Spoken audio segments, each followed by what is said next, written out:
श्री राधे, श्री राधा रमण लाल की जय।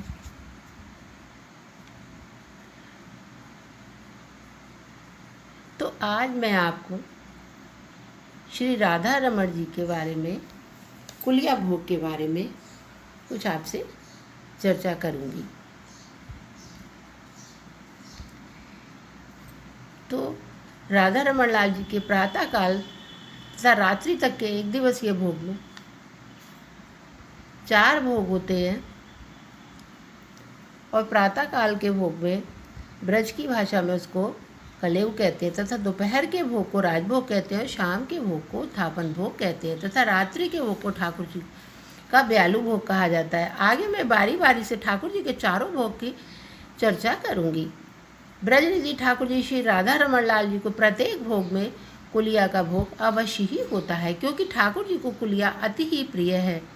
तो अब मैं आपसे ठाकुर जी के प्रथम भोग कलेव के बारे में बताऊंगी। इस भोग में मोहन भोग यानी कि सूजी का हलवा, माखन मिश्री, फल, मेवा, दही, दूध, मैदा के लड्डू, मगध के लड्डू, मीठी मठरी, नमकीन मठरी, बेसन के लड्डू, बेसन के सेब, बेसन के नमकीन सेब, कुलिया ठाकुर जी का भोग लगाया जाता है। प्रातःकाल प्रथम भोग में श्री राधा रमण लाल जी को कुलिया का भोग जो लगाते हैं उसका स्वाद ही और उस प्रसाद की महिमा का ही अद्भुत है।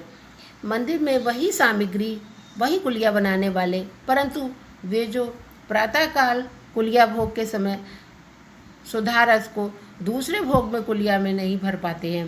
कहने का मेरा ये तात्पर्य यह है कि वही दूध, वही रबड़ी, वही कारीगर बनाने वाले, लेकिन स्वाद अलग अलग होता है। मेरा मानना है, मैं अपने दिल की बात कह रही हूँ कि प्रातःकाल जो प्रथम भोग में ठाकुर जी भूखे होते तथा रुचि रुचिकर भोग लगाते, इसलिए उस भोग की कुलिया की महिमा और स्वाद का कोई बखान ही नहीं किया जा सकता है। मेरे पास उनका बखान करने के लिए कोई शब्द ही नहीं है। तो वैसे तो प्रतिदिन मंदिर में सहस्त्रों कुलियों का राधा रमण लाल जी का भोग लगाया जाता है। उनका स्वाद तो वही बतला सकते हैं जिसने इसे एक बार चखा हो, जिसमें प्रिया प्रीतम के अधरों के अमृत का स्वाद भरा है। उनकी मधुर मिठास के सामने अमृत भी फीका लगता है। तो मुझे पूर्ण विश्वास है कि जो इस कुलिया का प्रसाद एक बार चख लेगा वह कुलिया और श्री राधा रमण जी का होके ही रह जाएगा, अन्यत्र कहीं भी नहीं जा सकता है। अब बारी आती है ठाकुर जी के दोपहर के भोग की, जिसे राजभोग कहते हैं। उसमें अरहर की दाल, मूंग की दाल, चने की दाल, कढ़ी, सब्जी, दही बड़ा, मीठे चावल, खीर, फुलके, चावल, मिश्री का फुलका, कुलिया श्री राधा रमण जी का भोग लगाते हैं। अब बारी आती है ठाकुर जी के शाम के भोग की, जिसे उत्थापन भोग कहते हैं। तो पहले राधा रमण लाल जी की आरती की जाती है, फिर भोग रखा जाता है। इसमें फल, लड्डू, मठरी, कुलिया आदि भोग रखा जाता है। अब बारी आती है ठाकुर जी के रात्रि के भोग की, जिसे ब्यालू भोग कहते हैं।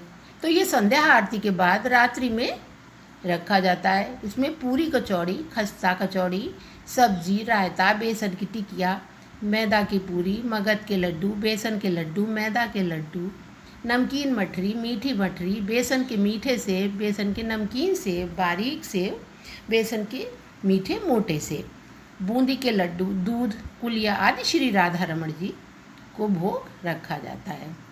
तो ठाकुर जी के भोग के बारे में सुनकर आ गया होगा ना आपके मुंह में पानी। लॉकडाउन खत्म होने के बाद जल्दी से वृंदावन आइएगा और श्री राधा रमण लाल जी के